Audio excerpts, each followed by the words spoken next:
kull minuta li tgħaddi iċ-kejknin u l-familji fis-Sirja ikunu fħal il-mewt, jistkennu minn xita ta' bombi u minn dik l-isparatura, bit-tama li l-għada jerġgħu jaraw id-dawl tax-xemx li minkejja li mottija bid-duħħan iswed tal-gwerra għalihom hija tama li qalb il-mewt għad għandhom ħajja.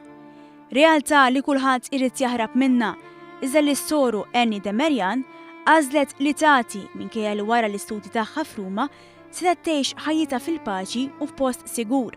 Ma naqasmet esperjenza li kellha waqt li kienet qed tgħallem li tfal f'Aleppo fil-qalba ta' gwerra qalila, esperjenza qarsa li qatt mhux se tkun qed tinsa. Suddenly we heard a noise on the ceiling, and when we looked we saw the wood is coming from the ceiling. We knew that it's hit by a sniper.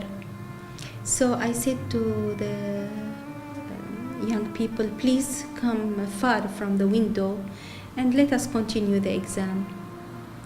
Without any discussion, they just sat a little bit far from the window on the floor, and one girl was sitting under the table of the teacher, but everybody continued writing the exams.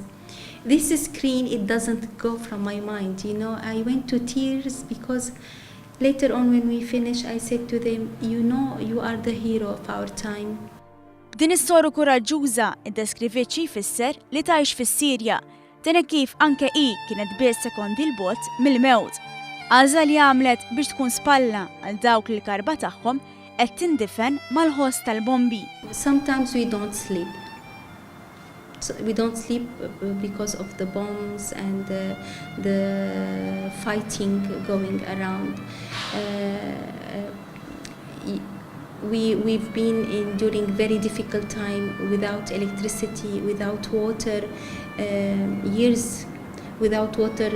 Sometimes the longest time it was 35 days. So Annie fissret kif id-batija li qed jgħix il-poplu Sirjan ma tistax tispjega, iżda tista' biss tħossha meta tara dak il-missier u dik l-om ifittxu lil uliedhom qalb it-tifrik.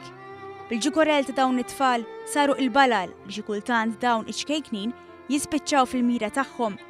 Is-Soru spjegatilna kif hi flimkien ma' persuni oħra isibu il-kuraġġ li jitilqu l-kumditá u jgħixu din id-batija flimkien mal-poplu Sirjan.